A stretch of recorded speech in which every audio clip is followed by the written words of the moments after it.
All right, can you unmute us so we can do a final sound check?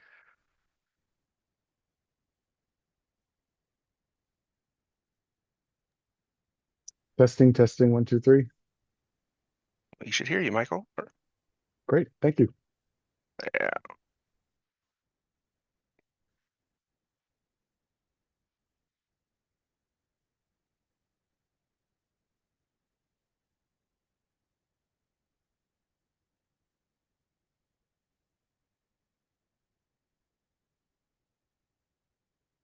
Let's see.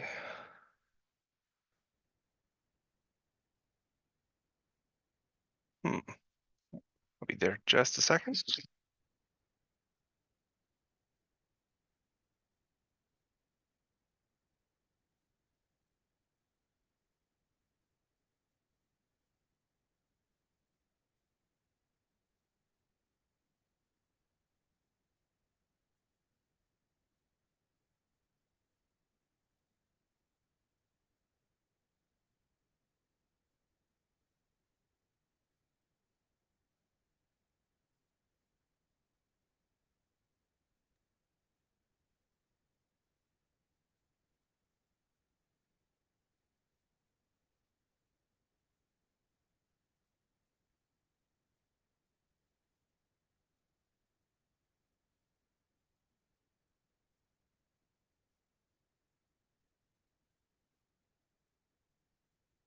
Walton, board member.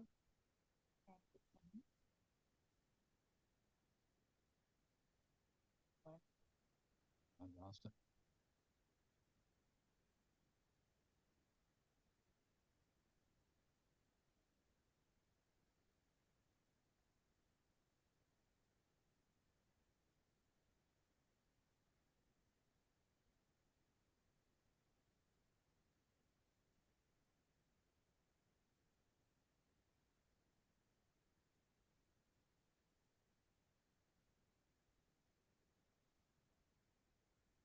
Leave that in as a placeholder. It's understood that it's only one supporter.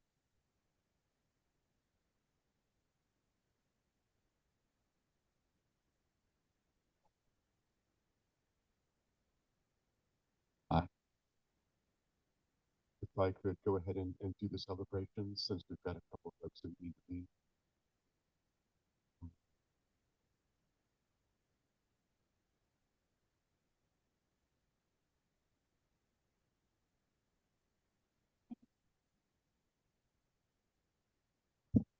Jim down. We're going to move up here. Come on up, Jim. So we're celebrating 25 years of employment. Jim is our second most senior employee. Jim is a PhD at Leonardtown. Congratulations so much for your service in life. Eagle. Thank you, everybody. Thank you, Chicago. We have a top in the top, like, and out like.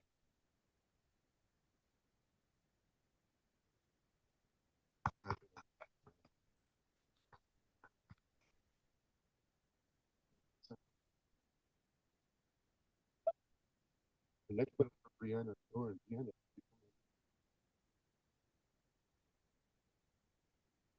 So Brianna orders books for us and not fiction. She was ordering one day and looked at a title and noticed that it had a similar cover to another title that recently become popular. She determined that the book that she was looking at that was ordered was generated by AI. And so she didn't order it. And that's good because we wouldn't have been able to get our money back if we had. So Brianna, thank you so much for your outstanding service. Second. I just want to say thank you to everybody who allowed me to start doing the adult nonfiction order. I've been loving it, and yeah, I'm just trying to do the best I can. Get us a good collection.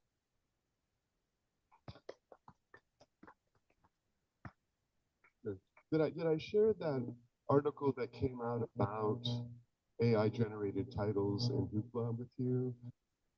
Where your international language really got substantial quoting. Yeah, it's becoming increasingly a problem for us. So we're watching that kind of thing. My favorite, I can't go back and find it, but I know it existed at one point, was the AI generated guide to edible mushrooms. Possibly. Our other one is for Elizabeth Davis, who can't join us today. So one day at Leonardtown, a Charles County Sheriff, U.S. Marshal, showed up with a subpoena for information about custody. And Maryland law has strict guidelines about what we can and can't share. And ideally, I would have been there, but like Michael, I hope you're feeling better today. I sounded like I was a frog talking from the bottom of a cave. So Elizabeth called me, and together we negotiated what we could and could not release under Maryland code. And it was sort of like, well, does he have a name? And so it gets complicated. So I'm sitting there looking at what the law says, and we're talking back and forth. Eventually, we were able to give him enough information that he was able to make an arrest. This was a wanted fugitive, so we're glad that we can cooperate, but we do have to be very careful about exactly what we do. So Elizabeth, great job kind of negotiating, especially since you were dealing with a person who was sick on the other end of the phone.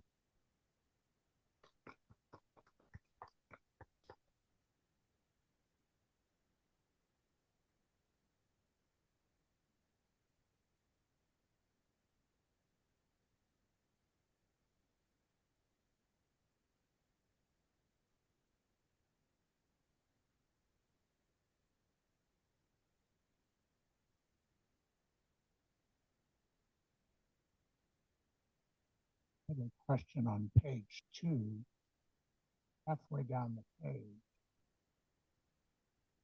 Item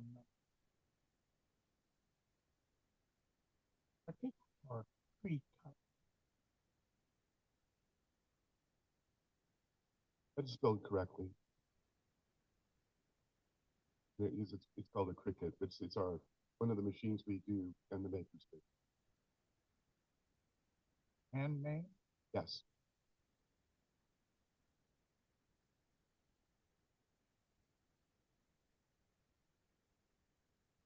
And on page Roman 9, A, and past tense, balanced funds.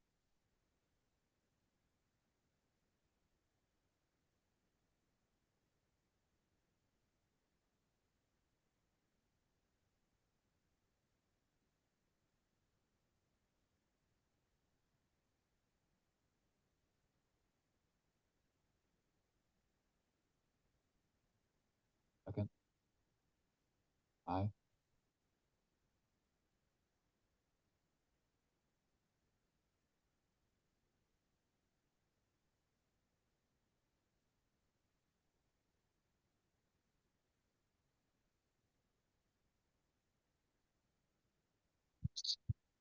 A question about an item.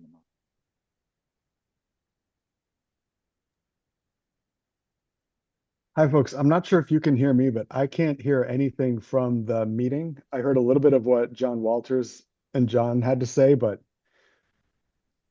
can folks check mics possibly? Thank you so much. Yep, need to be speaking directly into the mics and probably a little closer than you're comfortable with. New audio system, yay.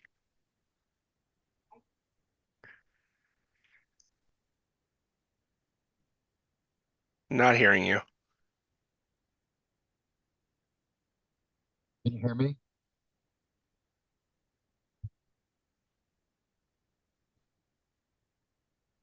So we might need to turn up the sensitivity on the mics, turn up the gain a little bit. We are maxed out with this new system, unfortunately. That's not great. But clearly you can hear me then. Yes, I can hear you. Okay. I can hear John. I can hear Michael. Tim, not hearing. Tim, can you stop for 1 second? Tressa, speak into the microphone, please. Anything, Tim? A little bit. It started cutting in. No, I'm not getting that one. Try swapping the mic with hers.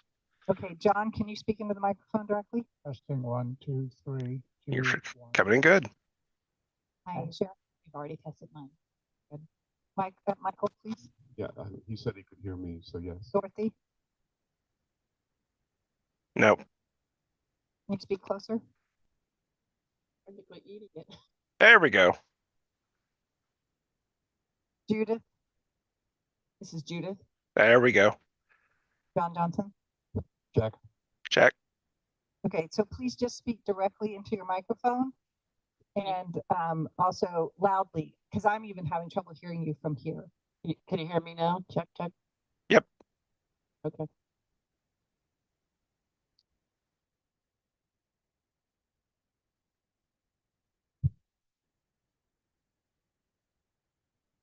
We're looking for a motion to approve the EALs. So moved. Go ahead, Michael. Okay, motion to approve the EAL. All right, second. And discussion. Just had a question about the second item on page 2, Viper renewal. That's it for security services.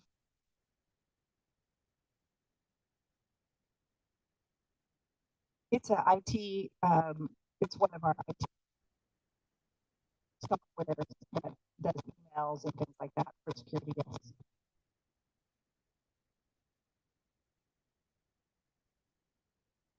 Any other discussion or questions?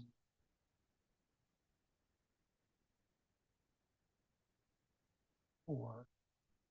About halfway down. Was the Bright Star Touring Theater? That's a Martin Luther King program.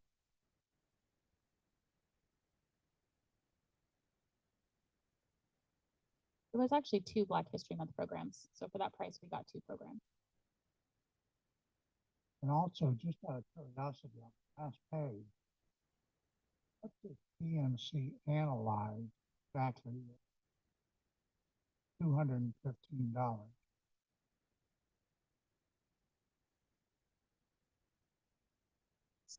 Banking system it's part of the analysis and part of the cost of doing it.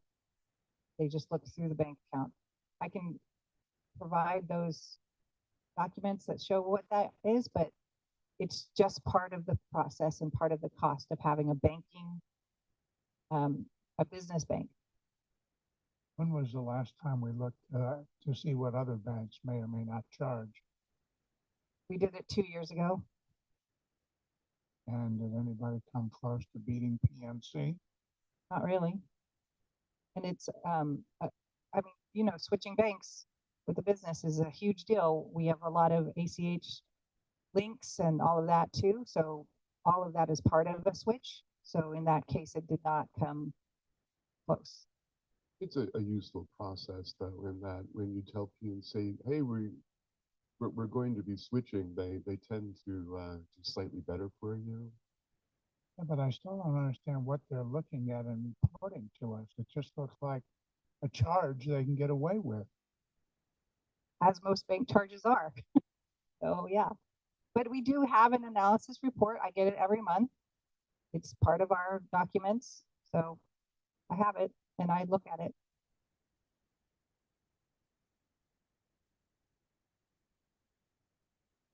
Any further questions, discussion? All in favor of the approving the EALs? Aye. Aye. Nays? Motion passed. And now John Johnson, follow. Yes. The board met with Greenway Strategy Group, which is a contractor we hired for develop a strategic plan. And they had planned to speak to the branch managers in the 3 counties. And they asked us several questions during the meeting. And then this probably isn't used to a lot of folks here, but for personal reasons, Hub City wasn't able to continue the delivery contract materials between the libraries. It was originally for 1 year with a renewal. So we voted to extend the contract to the end of the fiscal year. And then and also negotiate with Stat Courier, who, since it was a recent bidding process, they were the number 2 choice. And based on what we decided was that if a Stat Courier's negotiated price was more than 15% of the original contract, that the staff would come back to us for reapproval. We adopted an updated privacy policy that included MessageBee, which is an SMS provider. It specified that the information won't be shared with third parties. And members are invited to submit testimonials to Smyrla for 101 reasons why I love my library campaign. You know, either a video or a written quote. And of course, April 8th we'll have the corporate meeting for the 3 boards, plus the regular meeting of the Smyrla board and the annual Smyrla board retreat. The corporate meeting will be online, and the other 2 will be in person. Awesome. John, can you? Okay. I just have a quick question. Can you, the MessageBee SMS service, is that for Smyrla members or for library employees, or what's that going to be used for? My understanding it was for Smyrla employees. Okay. I don't know if the 3 systems use the same provider. Okay, thank you.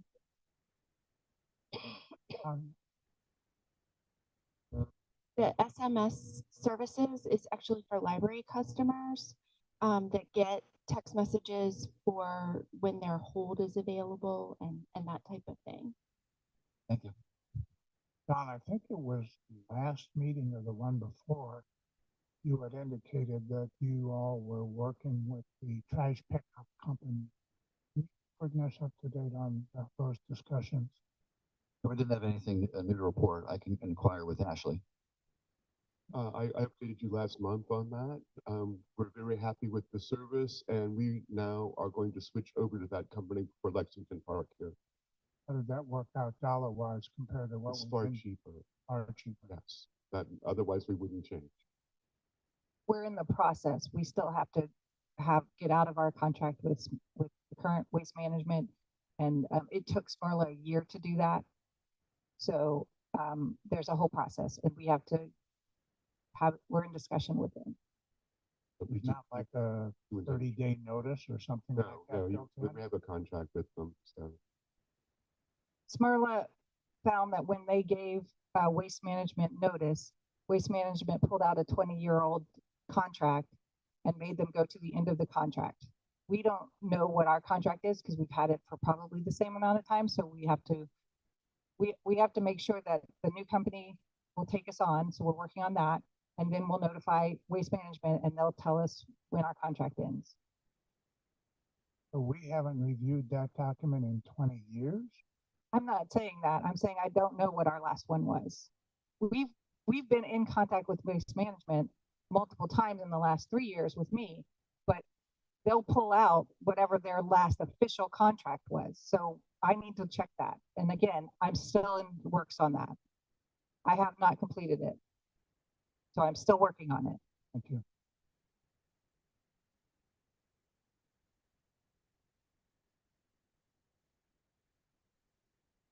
Okay, no further discussion on the report. Blackwell. Okay, thank you very much. We've done our celebrations, so we'll go on down to just some informational things. The first item is the fiscal year 25 budget review, and have that in your packet. And basically, things are about where we'd expect them to be. I don't see any particularly trouble areas. You know, there's some where we're already under, but in most cases, those are coming to be expected, something like utilities. We do see that at this point for the total personnel services, because of increases in the health insurance costs, that we are over, and we'll be making an adjustment for the budget for next year, knowing what that should be. A little bit higher in utilities in a couple of places, and again, we will be expecting that. So as I say, things are pretty much what we expect there's a couple areas where we haven't spent as much as we thought we might, and obviously that's a good thing. We are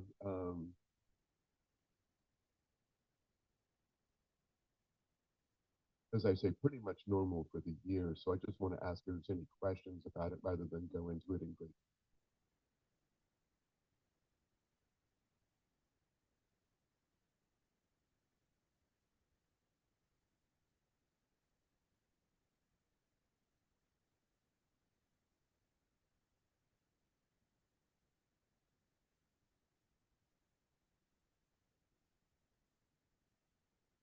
Michael, I No? don't Yes. remember seeing this before on page 9. Dollar General newborn kits under grant funding. Ah, Did you want to tell us about that? I surely will. In fact, I'm going to pass around the sample. You're welcome to take it out of the little bag. It's supposed to look like it's a gift bag. So we got a grant to create these, and what you'll find inside is a nice little shake rattle. There's a book, and these come in both Spanish and English versions, and the Spanish is a slightly different color so that we can the people at the hospital can differentiate those. And then there's a very nice guide to early literacy skills that Laura created. So we got a grant to create these, and this past Tuesday we gave the first batch over to to the hospital in Leonardtown. So when there's a newborn in the maternity ward, they give this to the mother and parents. And the idea, of course, is that already at birth, we're getting them to start thinking about the importance of early childhood literacy and the fact that there's library there for them to do baby story time. So go ahead, pass this. So yes, that is what that is. I have a question about something at the top of page 5.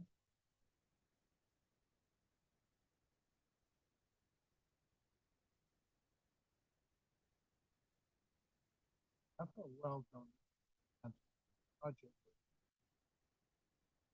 That's a extra 2,000.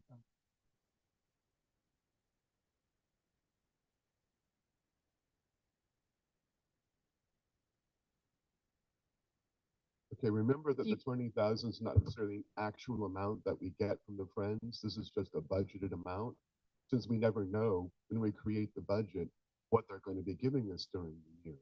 In fact, they gave us more. 10. If you go to page 10, which is actually our FOL. So as Michael said, that's the budgeted amount that you saw. That's what we guess the FOL will give us each year. On page 10, the top number is, we already had 16,000. We've collected 80. So that's why we're already at 21, and we'll be spending the rest in the next 3 months. We have already allocated most of it.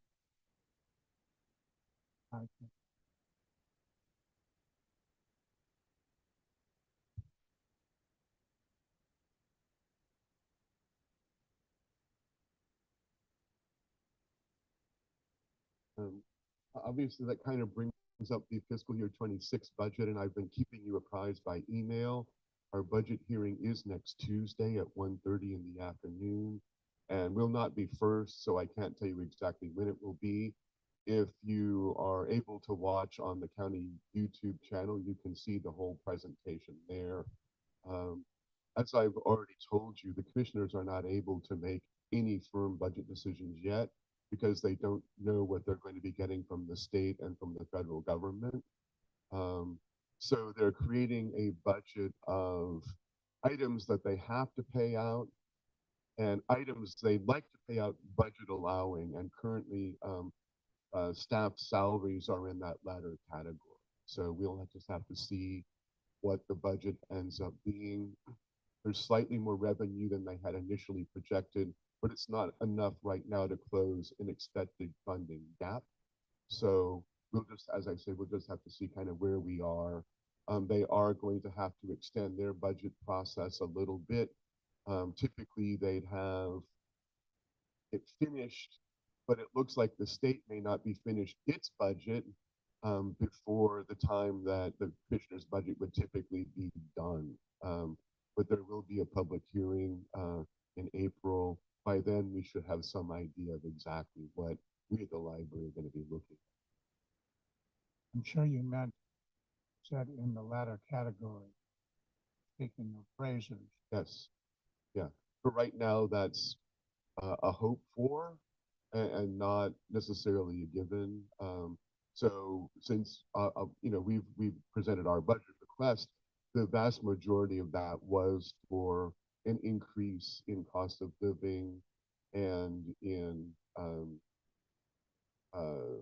for a step increase. So we don't yet know what they're going to give us, but we're talking with them.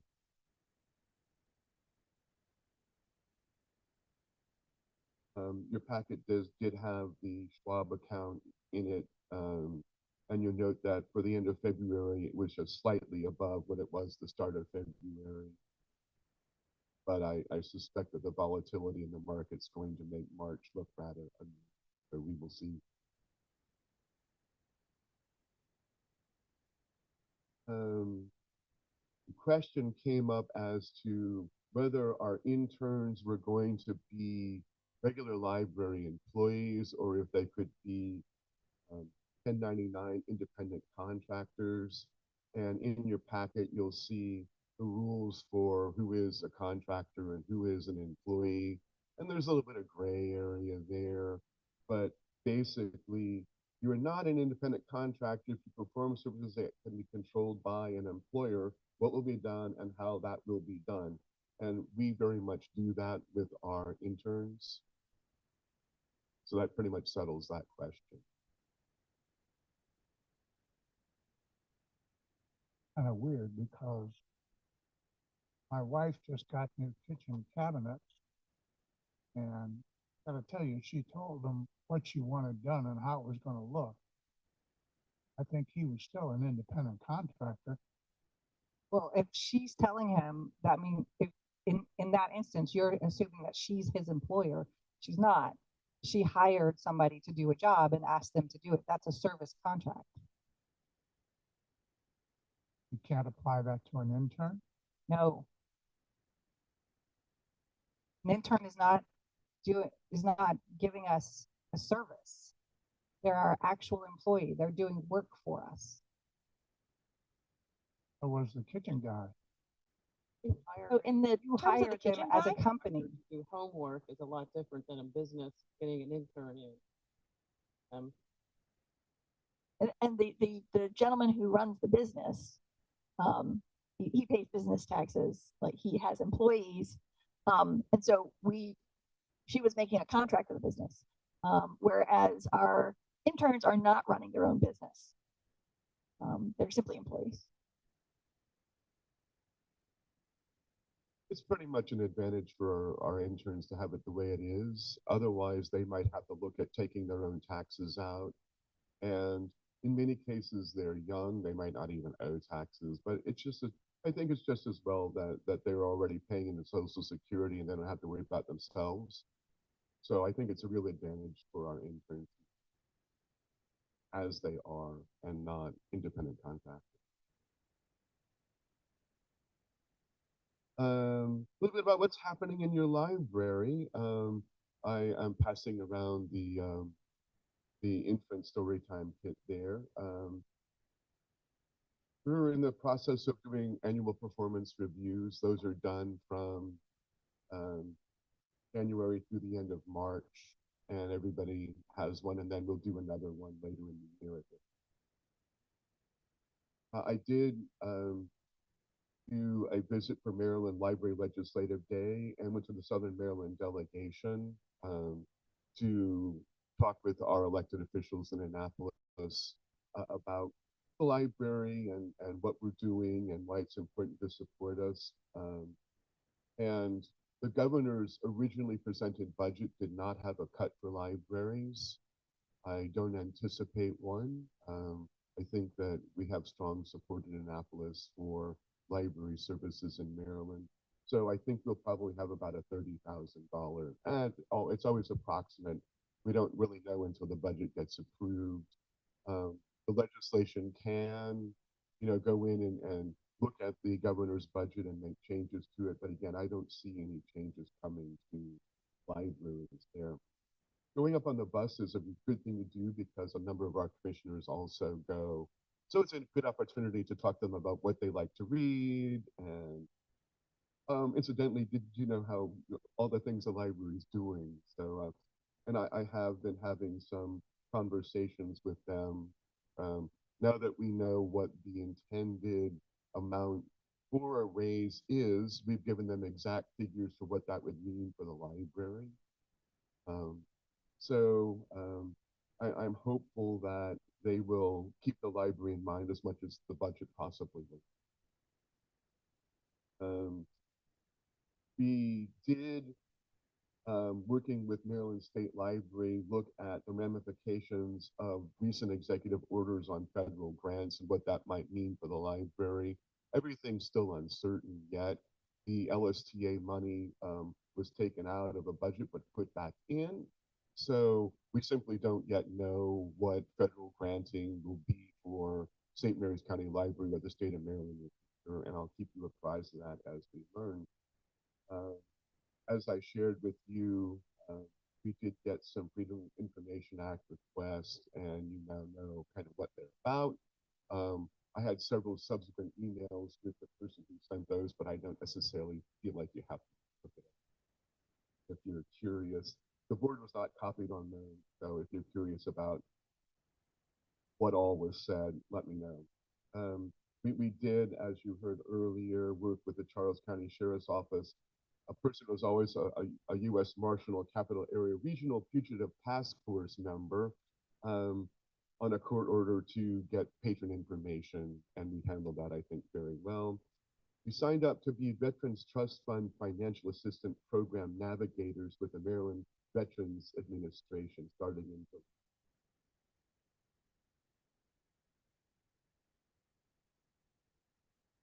We haven't actually started the training or anything yet, but basically assists veterans in signing or applying for a grant that will assist them with their rent or electricity in times of crisis. And trust fund. These are pretty substantial grants that they can get. I understand up to $15,000.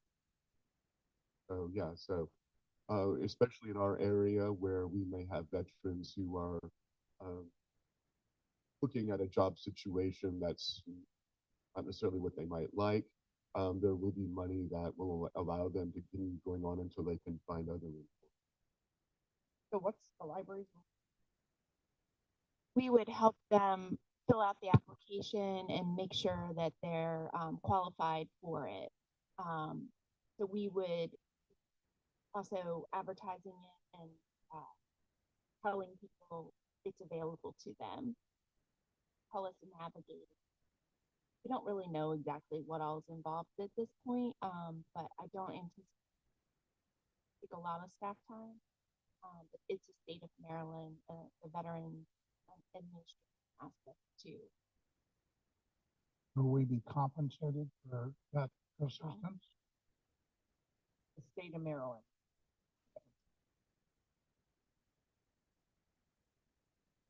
So no, it's just more a community service, and especially in our area with all the veterans we have, we anticipate that we will be called upon.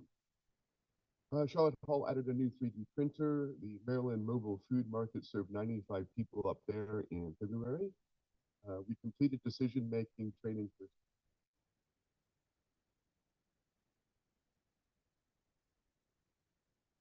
Yeah, so we developed that training because we wanted to make sure that staff had the tools to be able to make decisions on behalf of the library because they're out of the front desk all of the time. And we were running into situations where they just weren't quite sure what to do. We do have a lot of policies, we do have a lot of procedures.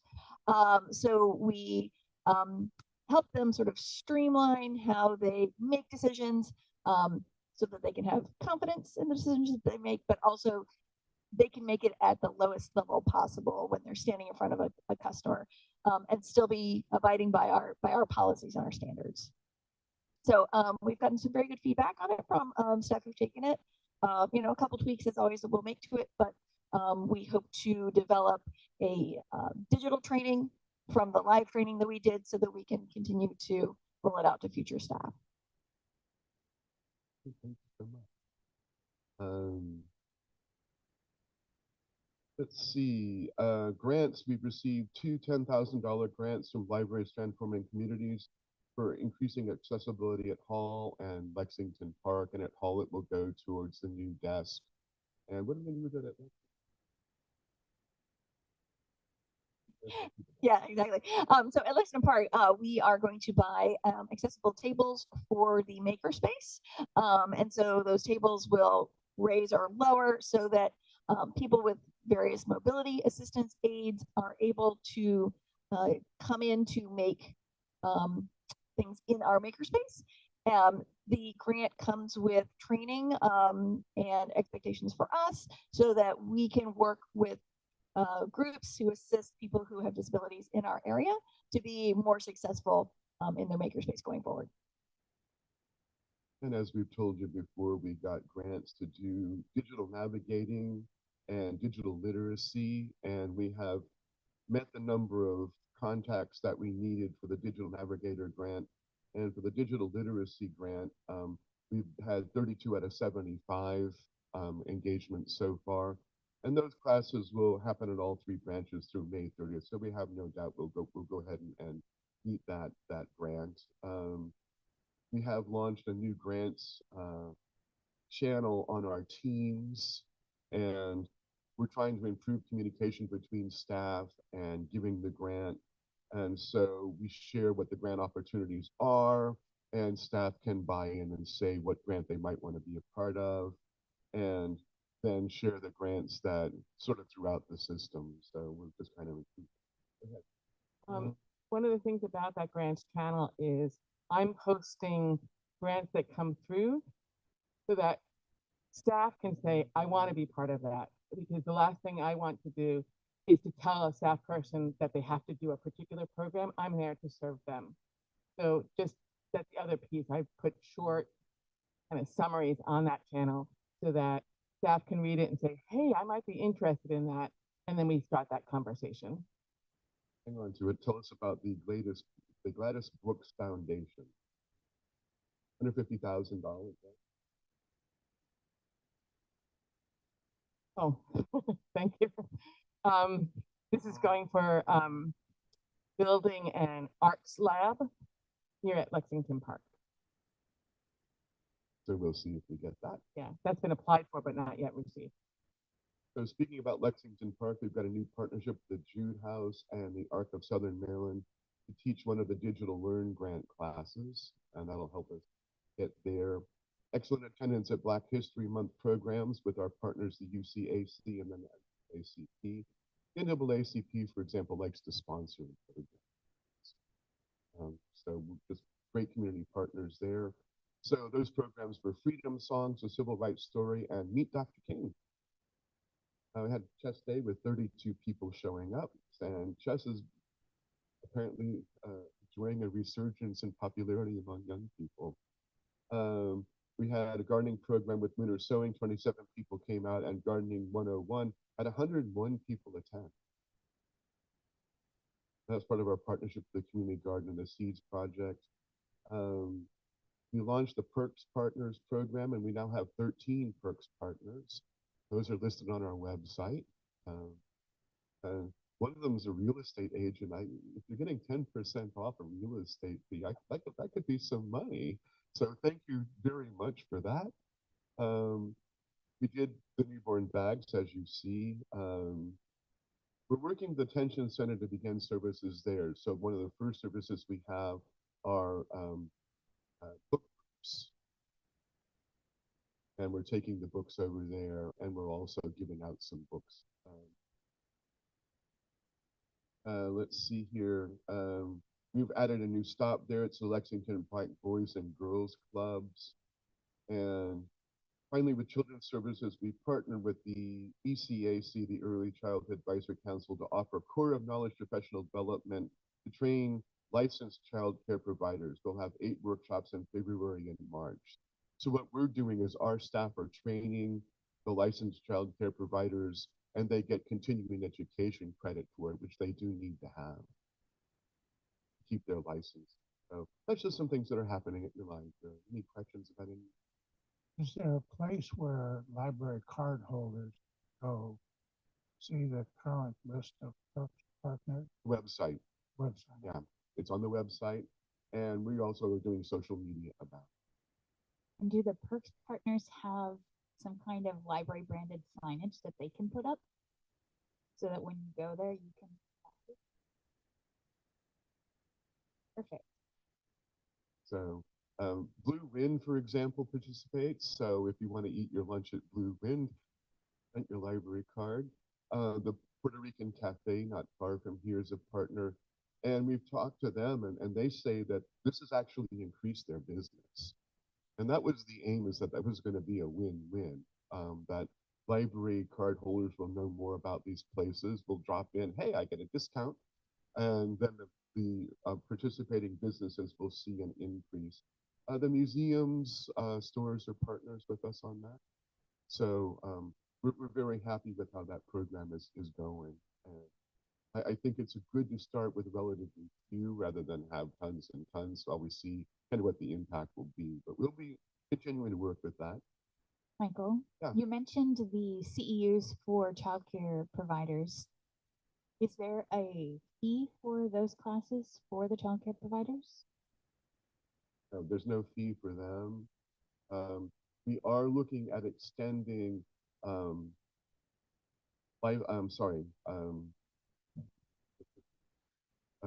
I got recertified. Go ahead. CPR. Thank you. We have 4 CPR trainers now, so we are in talks about offering CPR training to childcare providers. It would be a lot cheaper for them because we would only charge them for the actual card. The training would be free. Sorry, health department. It would be $25 for the card, but we then would not charge for it. Yes. So, but we are also talking with some of our staff to become certified childcare provider trainers with MSDE, and they have to go through a training program, like a train the trainer program, in order to do that. The ECAC programs that we recently offered that Michael talked about, we were actually not the trainers for those. Those were provided through MSDE. But we are looking to train some of our staff to do it. Yeah. Any other questions about kind of things that are going on in your life? Obviously, we're really busy. Lots going on. And this in addition to all the regular programs and checking out books and all those great things. I apologize for the typos in the tactical plan. I wasn't planning on giving you a formal update. I just want to give you a couple of changes to that. We are doing very well with it, and I'll present a formal version without typos in it to you come June, so you can see what we've accomplished for the fiscal year. I will say on page 1 of that, there should be X's in line 6, 8, 9, 11, and 12. We have been working on all those items. Some of them are ongoing. Over on page 3, we did explore every door direct mail, but we don't have the budget for it. Basically, that's sending out information about the library to every stakeholder in St. Mary's County, or at least targeted ones. And it's going to be costing about $5,000 a throw. So we simply don't have the budget to do that. So we're going to, we did explore it. So we're going to say it's done, but we're not necessarily going to be doing that. Over on the next page, the very top, it says calculate and communicate dollar value to total quarterly print electronic book checkouts, literacy and other programs, and technology access. Calculate the totals and communicate on the website. We have done that with the books, especially when, and we have started a letter writing campaign about the library budget. So I've been providing sample emails people can send in, and I include those totals for what an investment in a library saves. And it's coming out between print and our digital. For every dollar the county gives us, they're saving the people of St. Mary's County just on the collection alone $4. Get much better prices, and then of course people are able to share. But it's difficult to quantify what a literacy program brings in. It's difficult to quantify what our technology access is. So we're probably not just going to be doing all of those. Over on the next page, I'm going to conduct 2 one-week facility usage reviews at Charlotte Hall. When we did this last year, we were looking at Charlotte Hall usage being kind of low. It's trending up, so I don't think we're going to have to bother with that particular one for now. And over on the next page,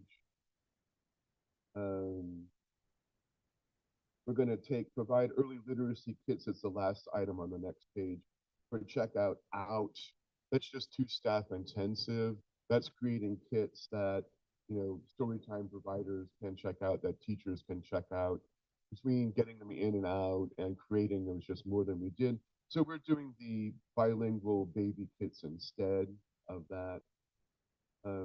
Slightly above that, you'll see there was a large section about employee DEI, and we are continuing those efforts, but we're looking at expanding the DEI team to call it something like the community engagement team or the sustainability team, and focus on a much broader way of looking at that.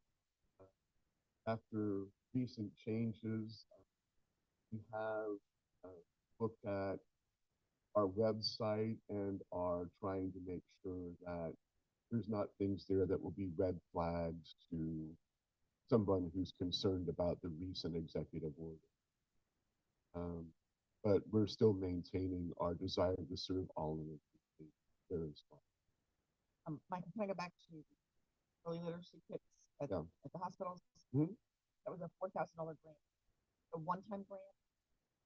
How many kits did it buy? So like, I'm trying to guess like how long is it going to last? And like going back and asking for more money when We have 1,000 kits, and so I guess it will depend on the fertility rate in St. Mary's County. But we will seek a grant for that again, and we think we'll get one. So we should make it around 10 months based on the projected birth rate at St. Mary's Hospital. So we can make it almost a year. Months, right. Yeah, so we made 1,000 bags. They're projected to be around 1,200 babies born at St. Mary's County Hospital. And so we do anticipate, though, taking it into next year with a little bit of additional funding. We'll do another batch, and then we're hoping to get it. And did we also consider reaching out to family courts for families who are adopting? We haven't at this time. It's something that we would consider in the future. We've also considered maybe working with pediatricians too, because there is, you know, if somebody has a home birth or if they have, you know, a midwife birth or something like that. But at this time, we haven't been able to expand the program, but that is something that with an additional grant, the grants like to see expansion of the program. So that's something that we consider. So as I said, I didn't want to go into each one of these items. I'll present this formally to you in June, but you can see that we are being very successful about checking off all these items, but I do want to alert you to a couple of changes that we might be making just as we get into it, discover that some things aren't necessarily feasible for us. And we will be creating a new tactical plan for next fiscal year. The process is going to be a little bit different than me sitting down and saying, here's our tactical plan.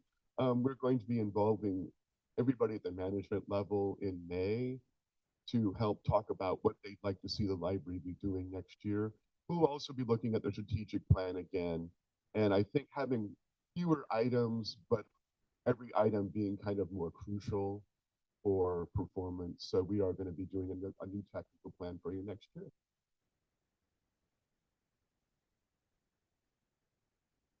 We do have some action items today. We've got a sick leave donation update.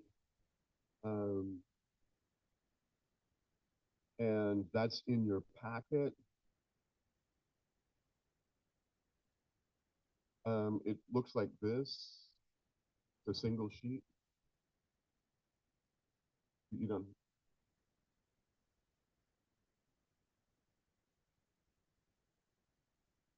Front and back on a single sheet.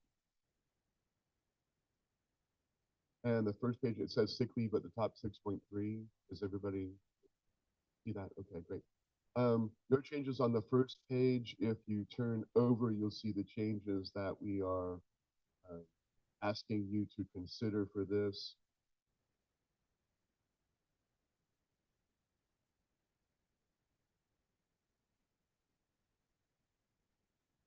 There's a slight change in what may be donated.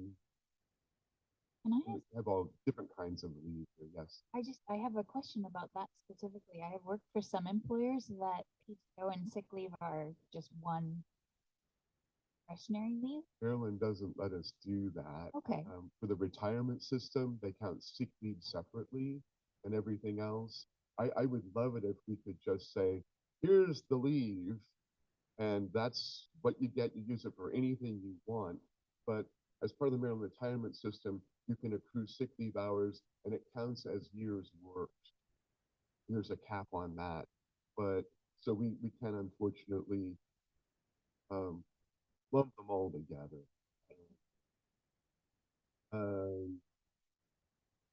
We are kind of putting a bit of a cap on the amount that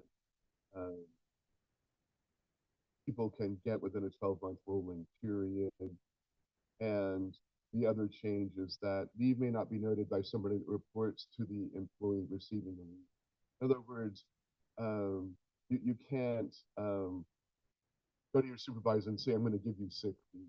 You're concerned that that might sound like currying favor.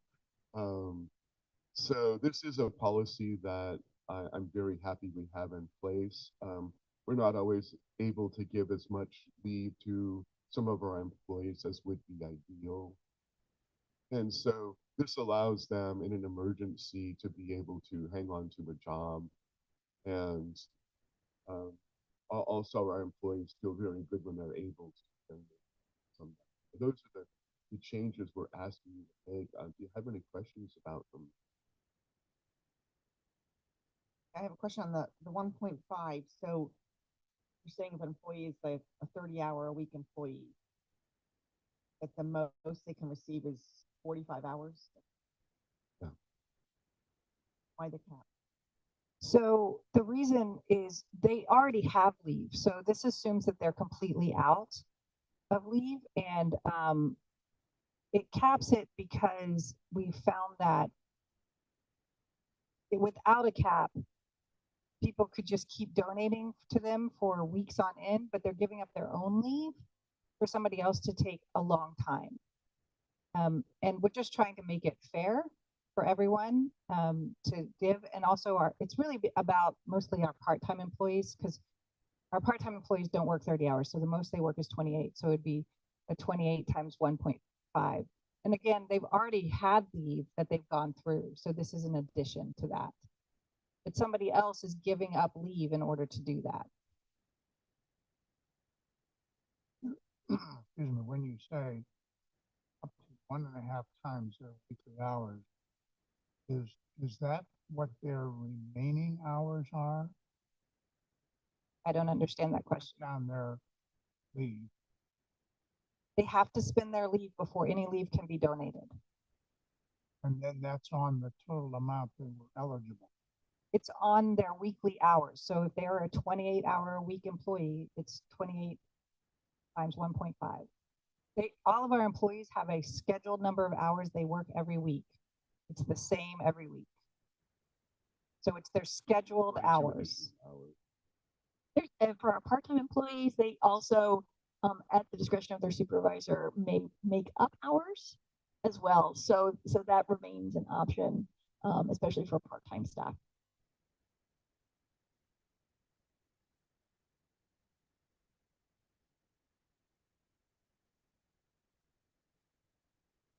So we need a motion to approve this fee. So moved. All in favor? Aye. Aye. Motion passes. Thank you so very much. We're going to move over to the respiratory virus guidance and procedures. And basically what we're doing here is it was previously all COVID.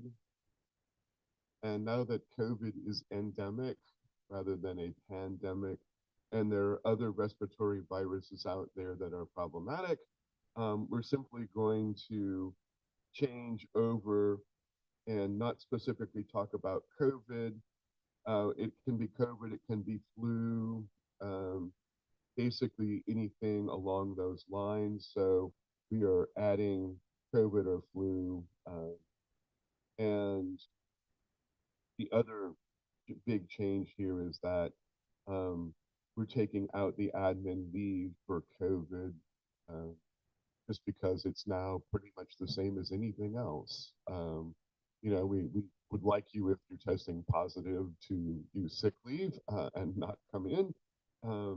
But we're no longer going to be giving admin leave for that kind of thing, just because it's no longer the special thing it once was. And I should note that already in 2021, the federal government had removed most of these special considerations for COVID. We kept them on to try to ensure employee health across the system, but we just think it's time that we go ahead and make this change now.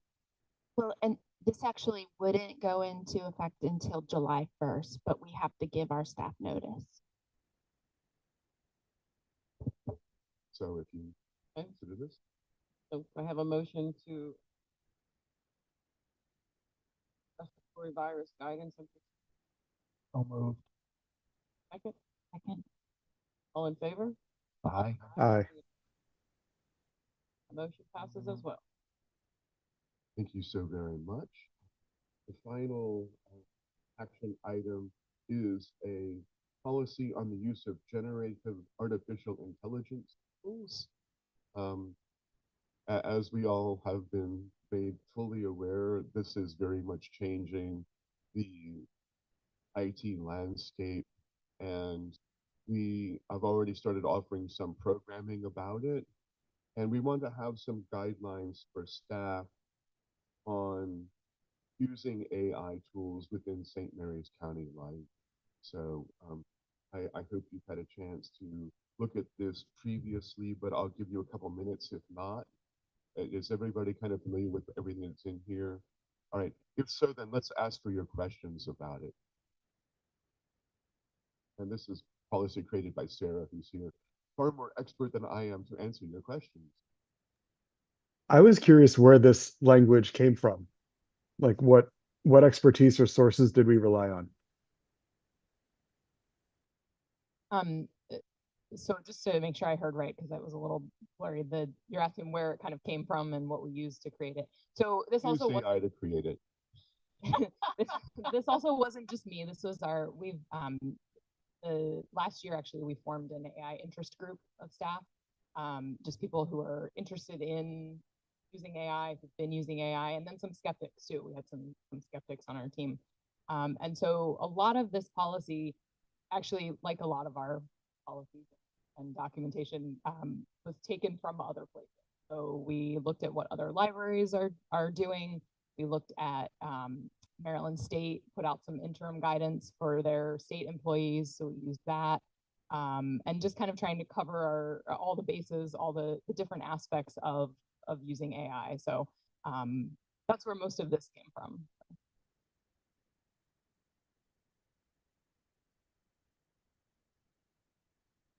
Any other questions, discussions on it? The only thing I don't see in here, and I don't know how many employees this would impact, but whether ethical guidelines on using AI to generate a paper for professional publication. So this document our policy document is a broader document, because AI is changing all the time and things that, guidelines and legal things are changing, and we didn't want to be coming to you every month with an update to the policy. The AI interest group is working on a kind of more detailed, thorough document for staff. It doesn't specifically cover that, although it does cover things like press releases and social media posts and program, like specific things that we might use AI to help in creating. And one of the points that we're adding into that is if more than 25% of your final product was generated by AI, that we're crediting AI at that point. If it's less than, if you've taken the output and edited 75% or more of it, then you have the authorship of it, and that's fine. But so that's one of the pieces of that document that's being worked on. Can I ask another question? I'm curious, does the library subscribe to any AI engines for staff use, knowing that there can be a big difference in quality between the free version and the version you pay like $20 a month for?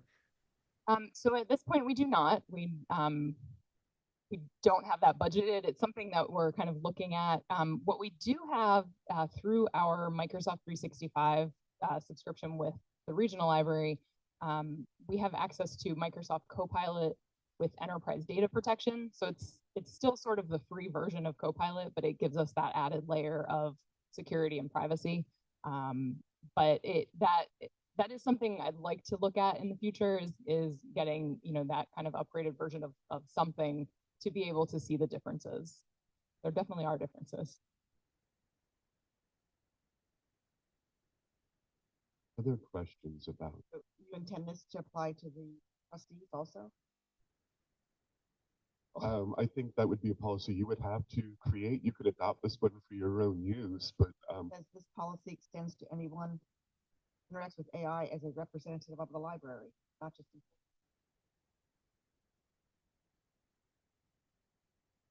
I don't know that we've ever developed a policy in the library to apply to the trustees. Right. So if you want us to clarify that, we certainly can. All employees. Not just employees. It says this applies to all employees and under scope. What about the last sentence in that paragraph? What's the purpose of that last sentence? So I think under scope, it's clear that this is meant for employees. I would. Not just for Fair. The last sentence. yeah. Internal contradiction. Anyone who represents the library, not just. I think we probably meant something more like volunteers there. I don't think we mean to include the trustees. I think it would be presumptuous to develop a policy for the trustees. So, what wordsmithing shall we do there that will satisfy your concern about this? Can we just cut that last sentence? Can we just cut it? At the beginning, this policy applies to all employees. And just delete the last sentence. With that as right. Thank you.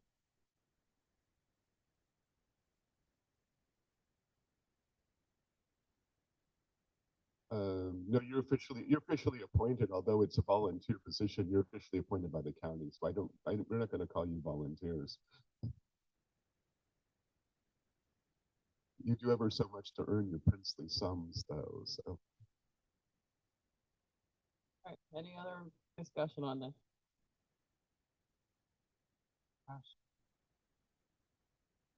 That was suggestion, yes.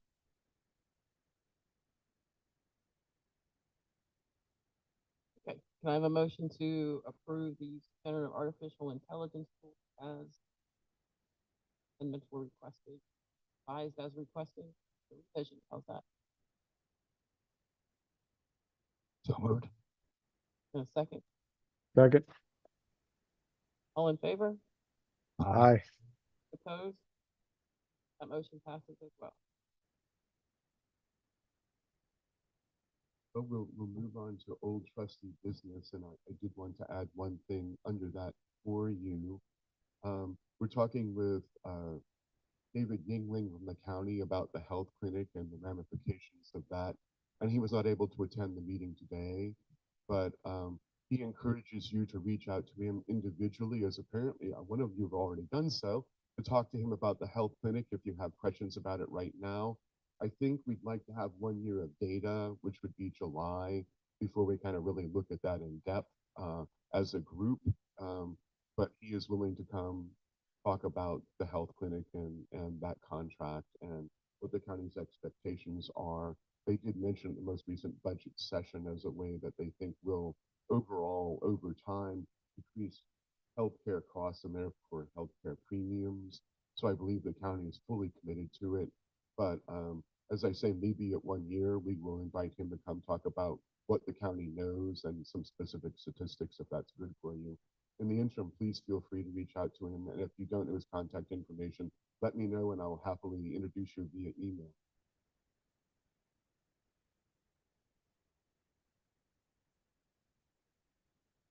But yours, Tessa.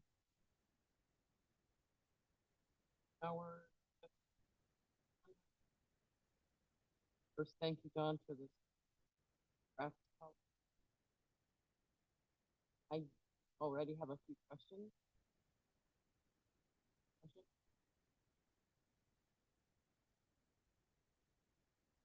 So my first question, we're under asset allocation, third paragraph in the document, says equities shall consist of U.S. companies. And then in the next paragraph, it says fund will hold non-U.S. securities in various amounts. So they kind of contradict.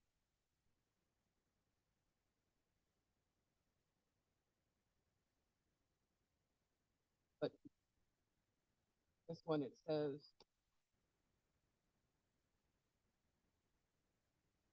we'll have control over.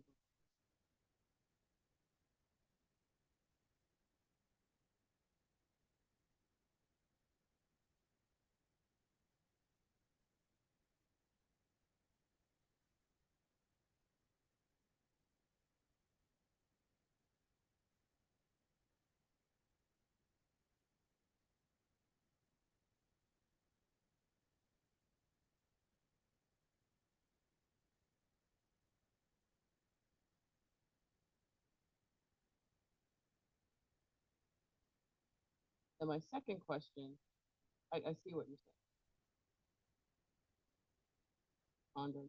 saying. Why all the quotation marks around balanced fund, moderate allocation, all the quotation marks around these? I'm getting letting. Okay.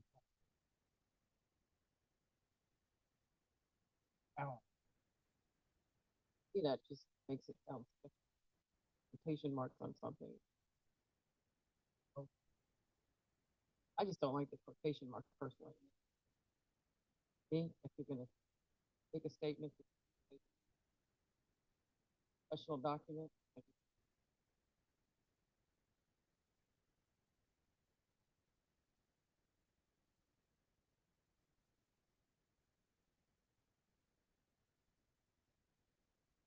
vernacular is it's a balanced fund. When you look at Morningstar, a balanced fund, that ratio is moderate allocation fund. It depends on where you're getting your information. For example, MFS funds or American funds, they would tell you, you have a balance. Morningstar, so that same answer referred to as a moderate allocation fund in their world. Same, just Then perhaps we need a definition. Explaining it. Holding of both equities.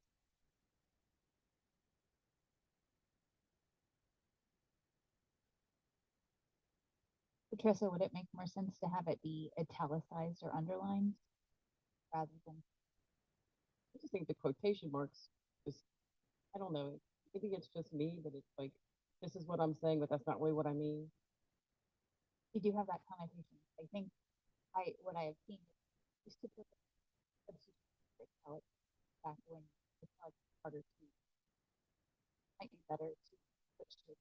might look, maybe that's just me.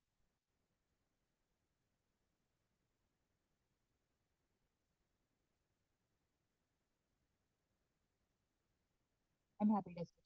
I like that.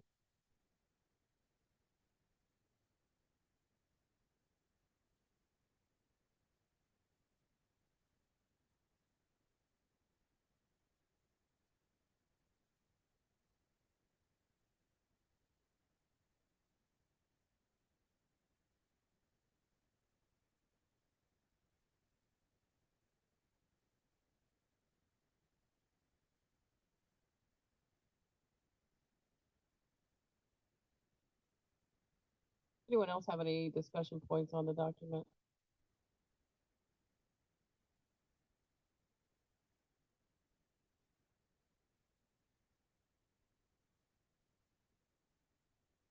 What else is fine with it?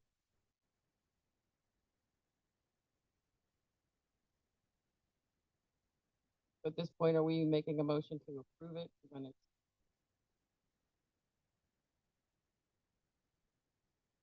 post change? Can I ask you a question? Go ahead. Thank you. John, on page 1, under asset allocation, that very first sentence, assets shall consist of a mix of 60 to 70% equities, 30 to 40% fixed income. Where does that balance come from? Well, when we think of balance, I think we envision a seesaw on its level, but it comes from the industry recognizing that on a risk curve, you achieve a ratio of about 70% stocks and the remainder in income. That is the spot at which you can expect the best reward, comma, for the least risk. Not the best reward, period, and not the least risk, period. So that is kind of an industry standard sweet spot for risk and reward for the kind of goals we have.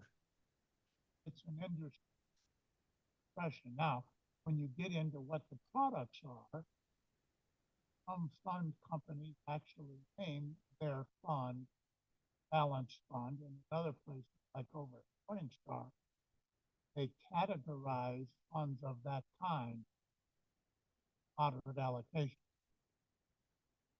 They have a category higher than that, called aggressive allocation.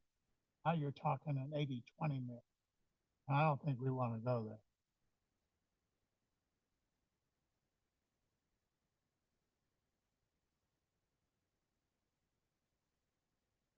Explain it. Thank you. That's helpful.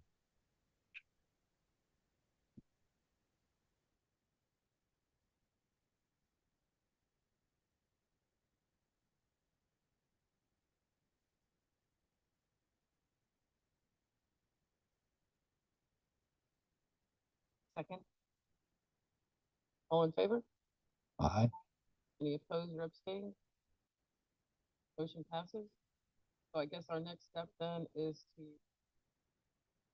when the changes are made, to sign this document and move forward with the Vanguard fund voted on last time.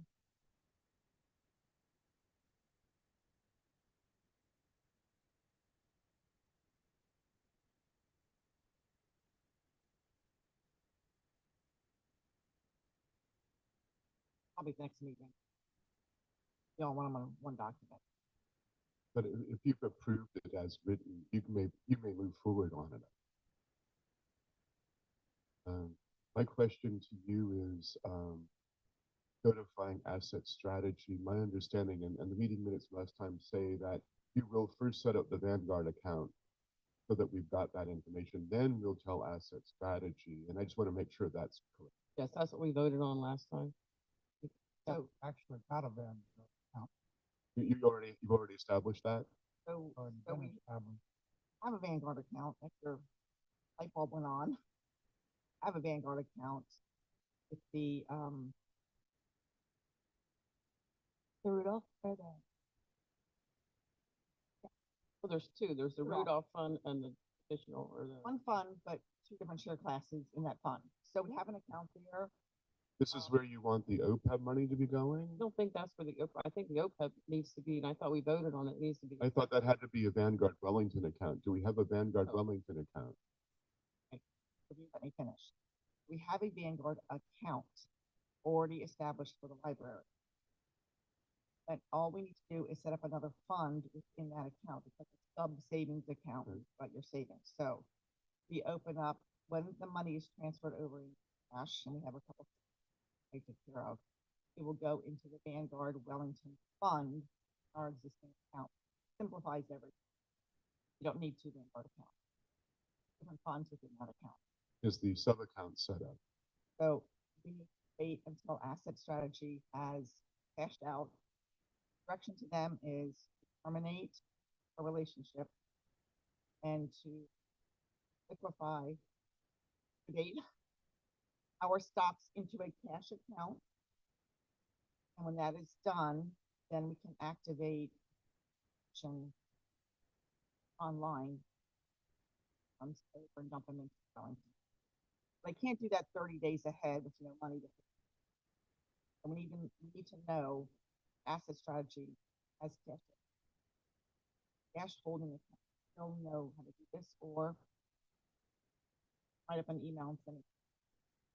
So a couple of steps to let them know, terminate the relationship, cash everything out, and let us know if they need any additional paperwork or if there are any back from them, and then when this will happen. I would like you to please write an email, and once you do, I will give you the contact emails for asset strategy, and I'd like you to send that directly. I think that at this point, it's best for the board to be handling that transaction directly. And I don't think anyone's going to mind.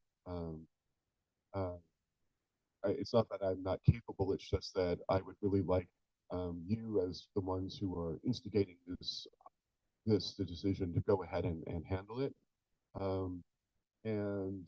So let's go ahead and if that is to your satisfaction. I guess the other question I have is ultimately who's going to be on the account.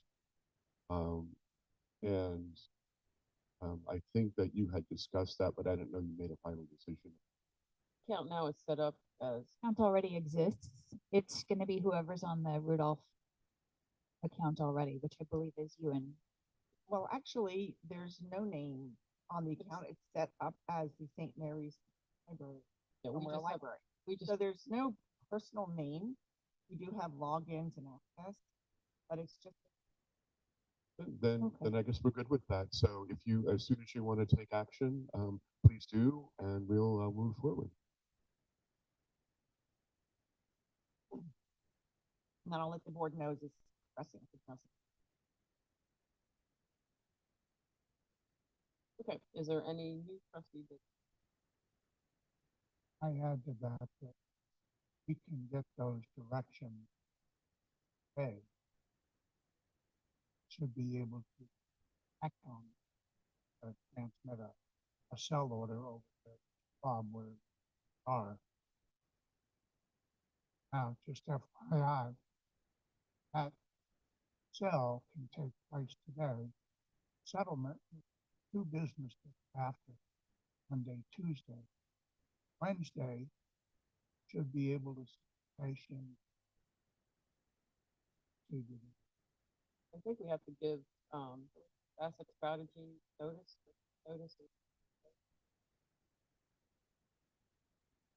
I don't know why, because I suppose technically we could go all the cash, still be stuck with them for 30 days. They're gonna calculate pro rata what the owe them for bailing on whatever day we bail. I don't know why they were listed with anything. Days. I don't either. So, I mean, I'll do the initial notification. And The Judith, I know important you've thing already, from us is to sell, order immediately. and Judith, I know you've already thought of this, but I think it would be a good idea for you to include all the board members on that email. And they'll know it's a board decision, but then they'll see that specifically, and then everybody can see the responses that you get. I would like to see it, but I consider myself optional on that.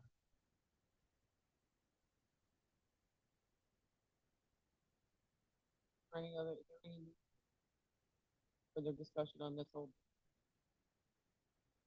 I would just like to know, I did reach out, this is going back a year and it took me that long to finally do it, but I did reach out to the St. Mary's Literacy Council.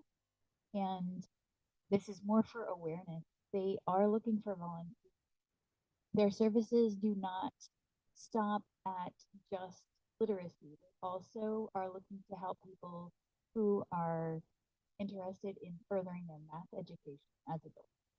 So if that's something, you know, someone who could be a tutor, volunteers. They have been having trouble finding volunteers, I'm told. It would be a great community service as the patients to be a tutor.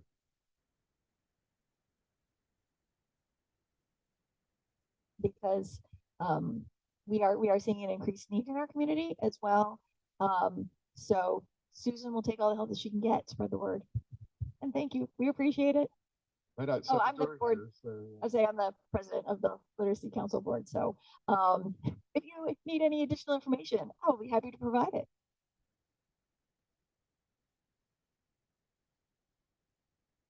thank you, Sharon, so much.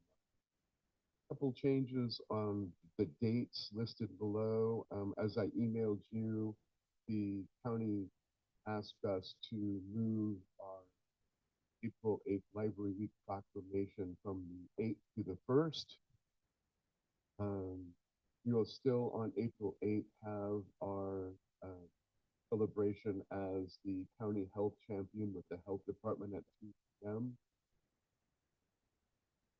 May 6th is the final budget hearing. But the most important thing for us, perhaps, even though they may not make any decisions, is that our budget hearing is next Tuesday. Again, you can see that on the county county YouTube channel, but I will be there and will happily provide updates as soon as it's over. The Ethelwell book sale is now May 16th through 18th. So if you want to come out and buy some books, good time to be doing it. That's what I had to say. If there is no new business or discussion, motion to adjourn the meeting. Done. Okay, Second. all in favor? Aye. Adjourn.